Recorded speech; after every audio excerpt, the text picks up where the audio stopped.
Alors effectivement, donc comme on vous a expliqué que quand même les chirurgiens étaient un petit peu dans à la droite de la courbe de Gauss en termes de revenus et tout ça, eh bien ils n'ont pas toujours le temps de s'occuper de leur patrimoine. Et donc c'est pour ça que nous avons demandé à Madame Agathe Loubens, qui est gestionnaire de patrimoine, de venir nous parler un peu de ces, pas des problématiques, mais disons de ces aspects-là, oui.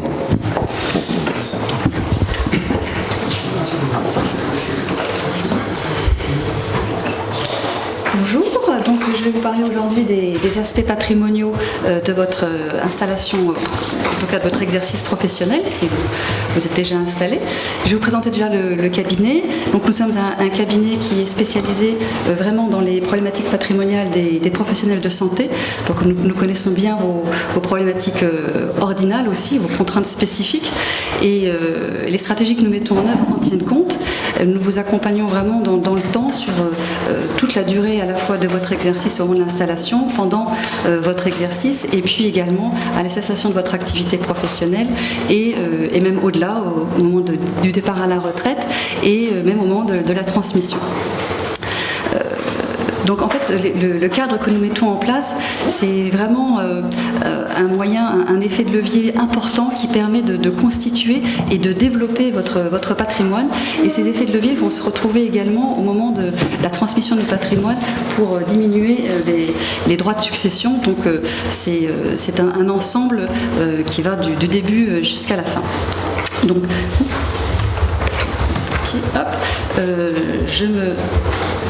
Alors, je me présente au passage. Donc, je suis de formation juriste et fiscaliste, et puis j'ai complété cette formation par un diplôme en droit en gestion de patrimoine à Dauphine.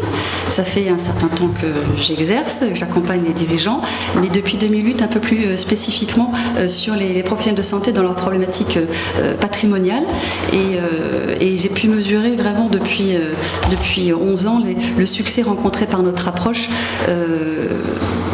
Et qui est vraiment validé et sécurisé à chaque étape par des grands professeurs de droit qui nous accompagnent dans cette démarche. Donc, vous avez pu voir, je crois, juste avant, dans une intervention précédente, le poids des charges sociales et fiscales qui pèsent sur vos revenus professionnels. Et donc, ces charges fiscales et sociales sont difficilement réductibles.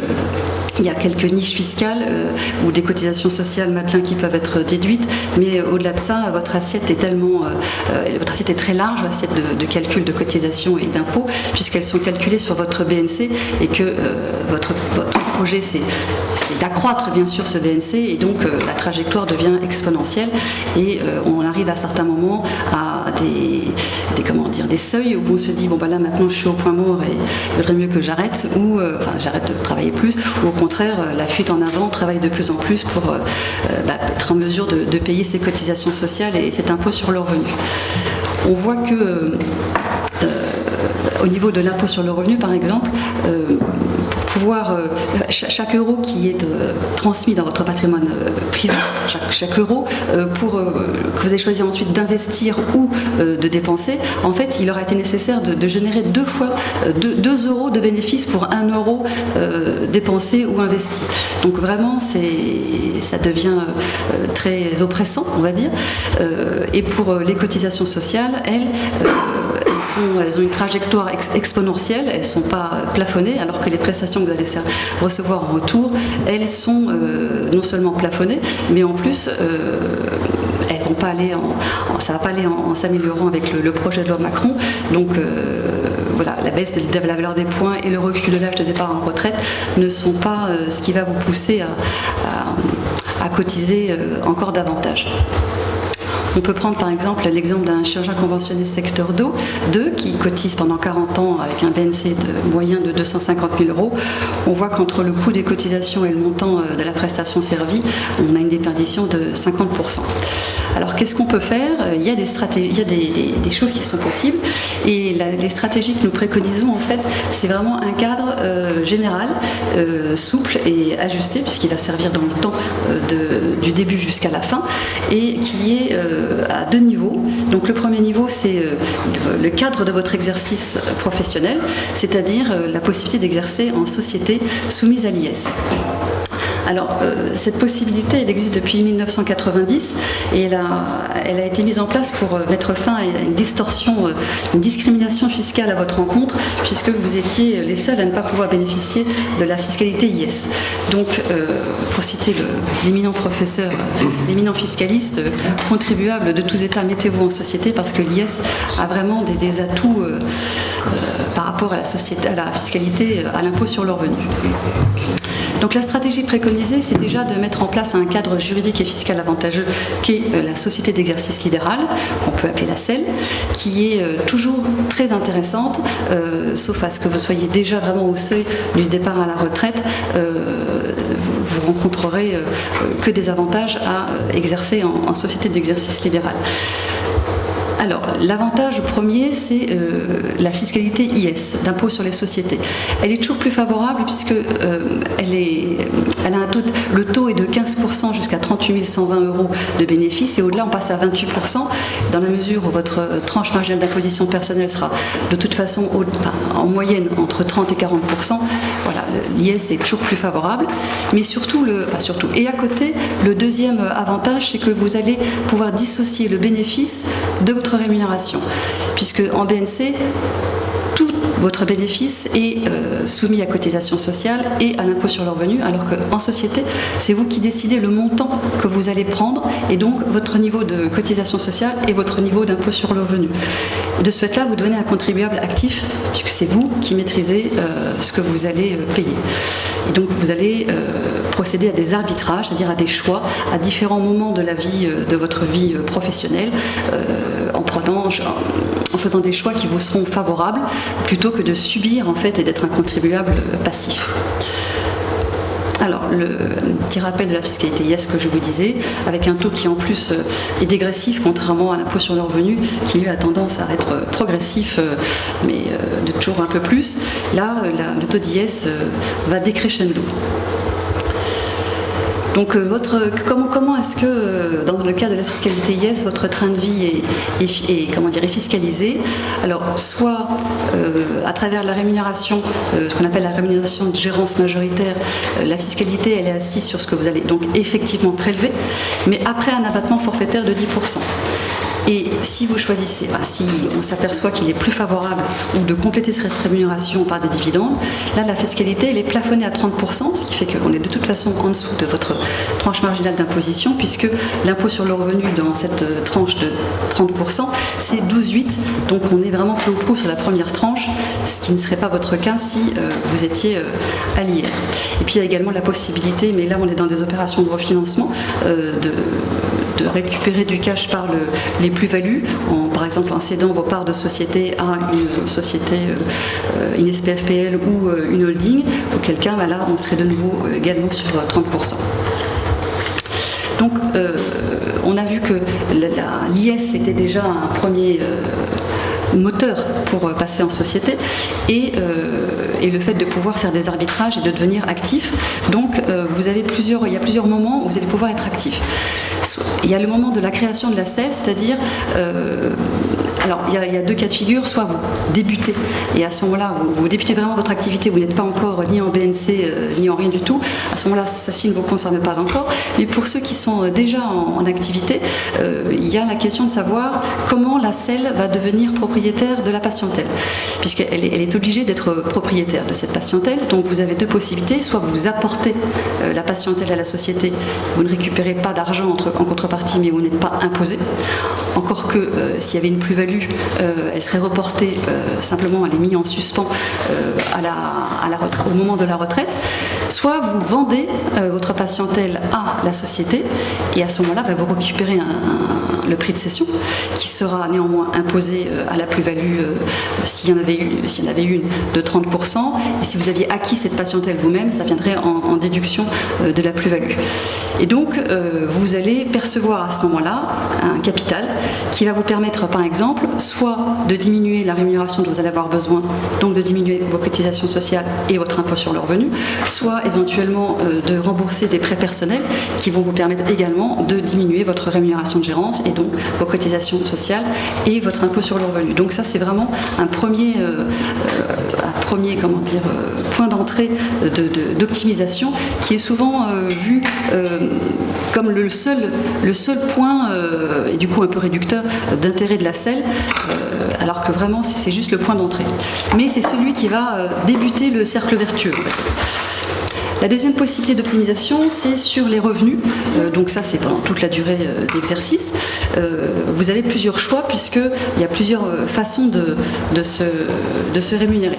Donc vous avez ce qu'on appelle la rémunération de gérance majoritaire qui bénéficie d'un abattement de 10% jusqu'à 120 000 € de revenus. Donc même si vous si vous perceviez la totalité du bénéfice de la selle, ce qui serait dommage comme on va le voir, votre impôt sur le revenu serait de toute façon inférieur à celui que vous auriez en BNC si vous étiez resté en BNC puisque vous avez cet abattement de 10%.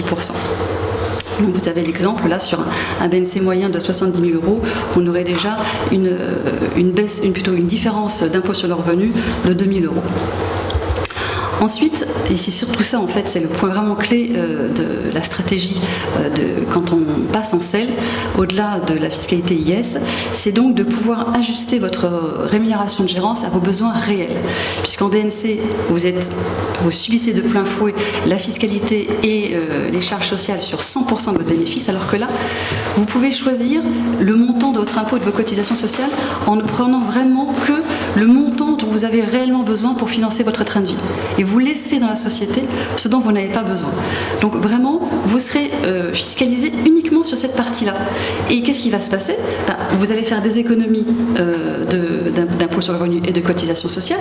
Donc vous aurez besoin de moins d'argent pour payer ces cotisations-là. Et donc vous allez prélever moins sur la selle et vous commencez le cercle vertueux puisque vous allez prendre de moins en moins et payer de moins en moins.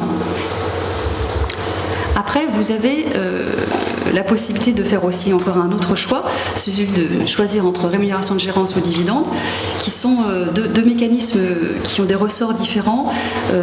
Donc en fait, il faut faire des calculs pour savoir, de manière générale, la rémunération de gérance est plus avantageuse, mais les dividendes peuvent venir compléter en fait cette rémunération. Voilà, c'est plus de l'ordre du complément qu'une méthode récurrente.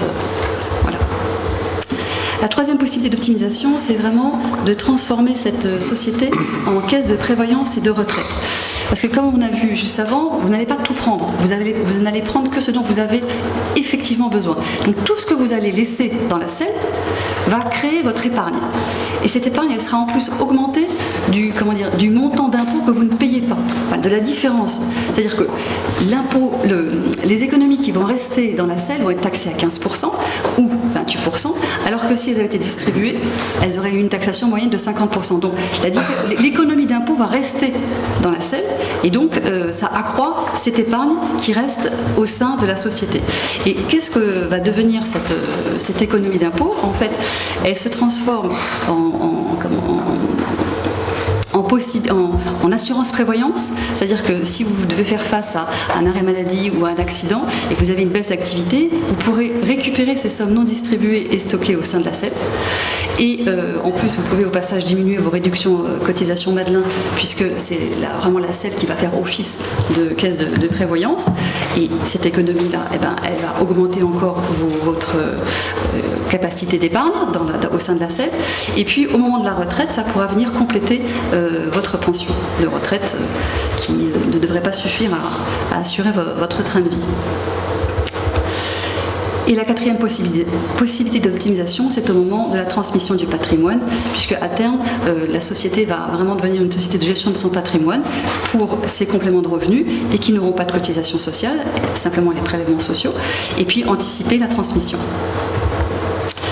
Donc un petit rappel sur la fiscalité IS, sur sa remarquable stabilité, puisque à la fois ça dépend du droit européen et pas de Bercy, et que les TPE, PME sont les entreprises qui créent des emplois et qui ne peuvent pas être maltraitées. Puis on a vu que c'était vraiment la tendance à la baisse, l'IS. Alors pour aller plus loin, c'est maintenant le deuxième étage du cadre dont je voulais vous parler, et c'est lui qui va démultiplier les effets qu'on a vus déjà dans la selle, qui va démultiplier les effets de levier. Parce que c'est vraiment une combinaison qui va... la selle toute seule, c'est bien, mais seule... la selle, c'est bien, mais seule, c'est pas suffisant. Donc la société holding patrimoniale va venir pour démultiplier ces effets. Elle va venir aider à développer et pérenniser le patrimoine qui est au sein de la selle. Voilà. Donc, qu'est-ce que c'est qu'une holding? C'est une société civile qui est soumise à l'IS, bien sûr, pour avoir toujours les mêmes effets positifs de cette fiscalité. Elle n'a pas d'activité économique, elle est simplement constituée, elle est simplement détentrice de participation et elle va gérer ses participations. Et elle va le faire grâce aux excédents permanents de trésorerie de la selle qu'on aura stocké. Donc tout ce qui n'aura pas été pris au niveau des bénéfices en rémunération ou en dividende, tout ça va donc être, va être fructifié par la holding. Donc la holding, elle a le droit d'être associée dans la selle à concurrence de 25% maximum, c'est sur vos contraintes ordinales d'associés non professionnels. Donc on va pouvoir remonter dans le cadre du régime fiscal FIMER. Dans le cadre du régime fiscal FIMER, on peut remonter en quasi-exonération de fiscalité des dividendes à concurrence de sa participation. Et tout ce qui n'aura pas été remonté en dividende peut être prêté à la holding parce que nous sommes dans un groupe de sociétés. Et donc, en fait, l'intégralité des excédents de trésorerie pourra être prêtée à la holding pour qu'elle le fasse fructifier pour son compte. Et donc, on va pouvoir développer ce patrimoine. Et ce sera d'autant plus fort, la combinaison est d'autant plus intéressante pour les revenus fonciers, puisque, on va le voir juste après, hop, je vais vous le montrer ensuite. Voilà. Donc vous voyez qu'on a la société holding patrimoniale qui est en lien, on est vraiment dans un groupe de sociétés avec la société d'exercice libéral, donc tous les flux remontent vers la société holding. Donc la selle apporte ses capitaux dans les deux sens, en fait, dans tous les sens des sociétés qui sont créées. Et donc pour les investissements immobiliers, en fait, je disais que c'était d'autant plus intéressant parce que nous pouvons faire des opérations de refinancement, en fait, qui vont permettre les biens immobiliers que vous pouvez détenir à titre personnel peuvent être revendus à une société civile immobilière que vous détenez, et ce qui va générer un cash qui va de nouveau vous permettre de diminuer vos besoins de prélèvement sur la société d'exercice libéral, et donc continuer le cercle vertueux de j'ai besoin de moins en moins de trésorerie et je paye de moins en moins d'impôts et de revenus, d'impôts sur le revenu et de cotisations sociales. Je ne vais plus payer d'impôts sur les revenus fonciers à 47,2 à peu près minimum d'impôts sur le revenu, puisque ce sera dans le cadre de la fiscalité IS, et également je vais pouvoir, avec le cash dégagé, rembourser éventuellement les emprunts personnels que j'aurais souscrits pour ces biens immobiliers. Et s'il y avait en plus des compléments de revenus, des compléments plutôt de remboursement d'emprunts à faire que je prenais avant moi sur mes revenus personnels, et donc on a vu qu'il pouvait en avoir 1 euro, il fallait en générer 2, et bien là cette fois-ci c'est les excédents permanents de la selle qui vont pouvoir, en transitant par la holding, venir compléter ce besoin. Et comme en plus vous n'aurez plus à payer ces 47,2 d'impôts sur les revenus fonciers, et bien cette économie-là sera de nouveau une manière de diminuer votre rémunération de gérance. Et donc c'est vraiment un cercle vertueux qui se crée et qui vous permet de constituer puis développer ce patrimoine. Voilà. Donc en conclusion, ce que je voulais vous dire, c'est que c'est vraiment d'abord une situation personnelle qu'il faut regarder, puisque vous avez tous des situations différentes. Ça dépend également de vos objectifs, mais que le passage en selle combiné à la holding, et donc la création de ce groupe de sociétés vous permettra vraiment de pouvoir vous constituer un patrimoine et de le transmettre ensuite dans des conditions optimales également à vos enfants. Voilà, ça c'est tout. Merci.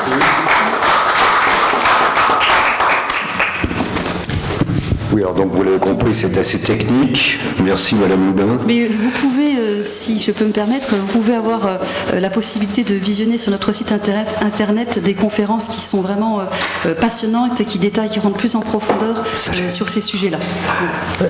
C'est-à-dire qu'en fait, comme tout Français, enfin, on a des préoccupations différentes en début de carrière, en milieu de carrière et en fin de carrière. Et c'est vrai qu'on a besoin d'être accompagné parce qu'on s'occupe d'abord de sa résidence principale, ensuite des études des enfants, puis ensuite on voit la retraite arriver, tout ça. Et donc, effectivement, on a besoin d'une façon ou d'une autre d'être accompagné. Est-ce que vous avez des questions ? Juste une petite très rapide. Ouais. Juste une petite rapide. Pourquoi la SEL, qui est soumise à l'IS, ne peut pas faire office de holding patrimonial? Alors, normalement, elle a une activité qui est réglementée, qui est vraiment l'exercice de la profession libérale. Donc, elle peut avoir... Alors, on peut la transformer en fin de carrière, mais ça veut dire que pendant toute la carrière, vous n'aurez pas pu justement faire les investissements que vous auriez souhaité de diversification, puisque c'est une activité vraiment résiduelle qu'elle peut avoir de gestion de patrimoine, très très résiduelle. Donc, elle ne pourrait pas, par exemple, avoir une activité de location nue ou de location meublée, ou voilà, tous ces investissements qui ne sont pas financiers, en fait. En fait, je crois qu'ils sont encore trop jeunes. Ah, non, mais c'est important qu'ils sachent que ça existe et qu'ils pourront y recourir quand ils en auront besoin, parce qu'une fois qu'on aura travaillé, qu'on se sera établi, eh bien, c'est là qu'on aura ces préoccupations. Oui, en tout cas, c'est une technique éprouvée qui fait vraiment le bonheur de... On ne travaille que sur recommandation de vos comptes. Le bouche à oreille fonctionne très bien entre médecins et on a la chance de ne travailler que sur recommandation parce que ça marche très bien. Bien, merci beaucoup, Mme Loubin.